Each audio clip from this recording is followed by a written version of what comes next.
సదా Hess got some updates. సదా, ఇంకొక రౌండ్ మిగిలి ఉంది, అయిపోయిందా? ఎప్పుడు ఫలితం ఎక్స్పెక్ట్ చేయొచ్చు? ఏంటి మీ దగ్గర ఇన్ఫర్మేషన్?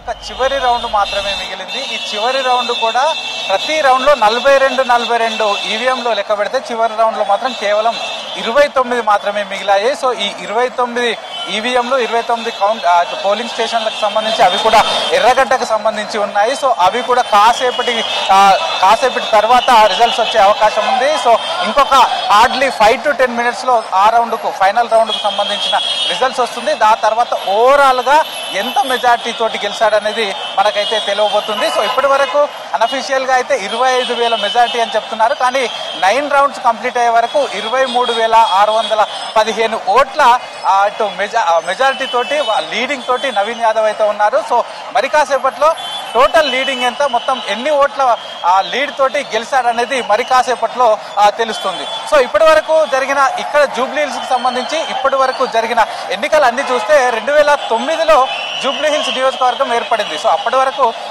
ఖైరతాబాద్ నియోజకవర్గంలో అంతర్భాగంగా ఉండేది.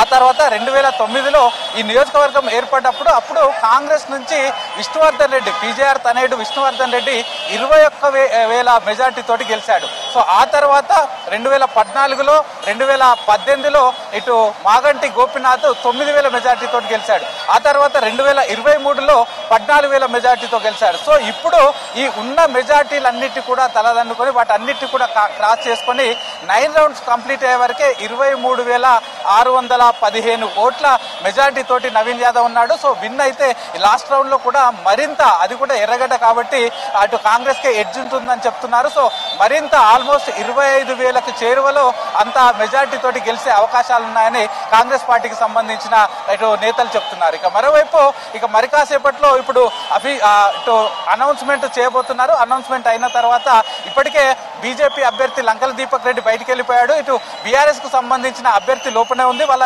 ఏజెంట్ అంతా కూడా కాసేపటి క్రితమే బయటికి వెళ్ళిపోతున్నారు. ఎందుకంటే ఆల్మోస్ట్ 9 rounds అయిపోయినాయి. చివరి రౌండ్ కూడా కేవలం 29 ఈవీఎంలే కాబట్టి అందులో కూడా మెజార్టీ వచ్చే అవకాశం లేదని చెప్తున్నారు.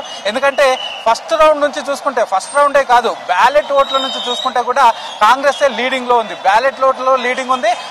కేవలం ఫస్ట్ రౌండ్ లోనే తక్కువ మెజార్టీ వచ్చింది, 47. ఇక మిగతా రౌండ్లంతా కూడా వేలల్లోనే మెజార్టీ ఉంది.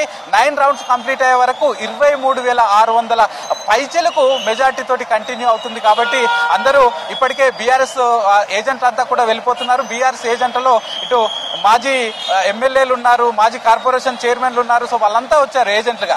సో ప్రస్తుతం ఇప్పుడు ఒక్కొక్కరుగా బయటికి వెళ్తున్నారు. సో మరి కాసేపట్లో ఇటు బీఆర్ఎస్ అభ్యర్థి మాగంటి సునీత కూడా బయటికి రానుంది.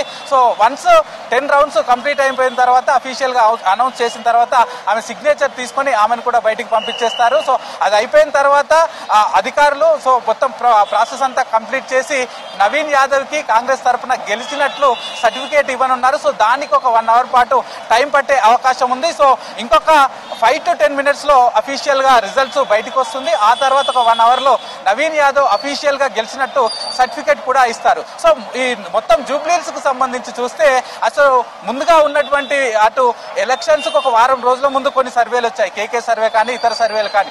ఆ తర్వాత ఎగ్జిట్ పోల్స్ తర్వాత కొన్ని సర్వేలు వచ్చాయి. కానీ అన్ని సర్వేలను తలదన్నుకుంటూ భారీ మెజార్టీ తోటి కాంగ్రెస్ అయితే ముందుకెళ్తుందని చెప్పొచ్చు. సో మామూలుగా కాంగ్రెస్ గెలుస్తుందని కొన్ని సర్వేలు చెప్పాయి. కానీ మరి ఇంత మెజార్టీ రాకపోవచ్చు, 5 నుంచి 10,000 వరకు మెజార్టీ వస్తుందంటూ కూడా చాలా వరకు సర్వేలు చెప్పాయి. సో వాటన్నిటినీ కూడా తలదన్నుకుంటూ ఆల్మోస్ట్ 25,000 మెజార్టీ తోటి ప్రస్తుతానికైతే కాంగ్రెస్ పార్టీ ముందుంది. మరి కాసేపట్లో అయితే 10th round కు సంబంధించిన రిజల్ట్స్ కూడా అనౌన్స్ చేసే అవకాశాలు కనిపిస్తున్నాయి. సౌజన్య.